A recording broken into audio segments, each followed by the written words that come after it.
అటవీ పోడి భూముల సమస్య సద్దుమరగడం లేదని కిసాన్ సెల్ జాతీయ వైస్ ప్రెసిడెంట్ కోదండరెడ్డి అన్నారు. కేసీఆర్ చాలాసార్లు హామీ ఇచ్చి వదిలేశాడన్న ఆయన అడవులకు ఆదివాసీలకు విడతీయని బంధం ఉందని చెప్పారు. కాంగ్రెస్ పార్టీ అధికారంలో ఉన్నప్పుడు ఆదివాసీలకు చాలా చేసిందన్నారు.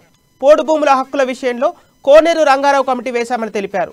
ఆ కమిటీ ఇచ్చిన నివేదిక అమలు చేయడానికి ప్రయత్నించిందన్నారు. అది మూర్ఖత్వం.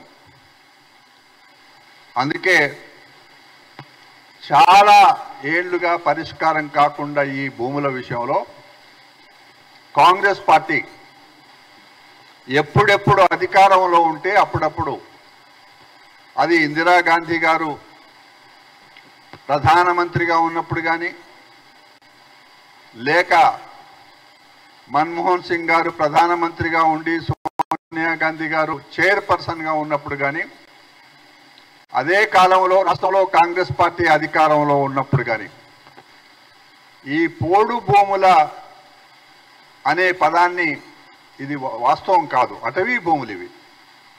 ఈ అటవీ భూముల హక్కుల విషయంలో 10 సంవత్సరాల పాటు రాష్ట్రంలో అధికారంలో ఉంటే, వచ్చిన తొలి సంవత్సరంలోనే రాష్ట్రంలో ఒక కమిటీ వేసినాం, కోనేరు రంగారావు గారి కమిటీ. కోనేరు రంగారావు గారి కమిటీ రికమెండేషన్స్ ఒకసారి కనుక మనం చూస్తే, అందులో ఎంతో మంది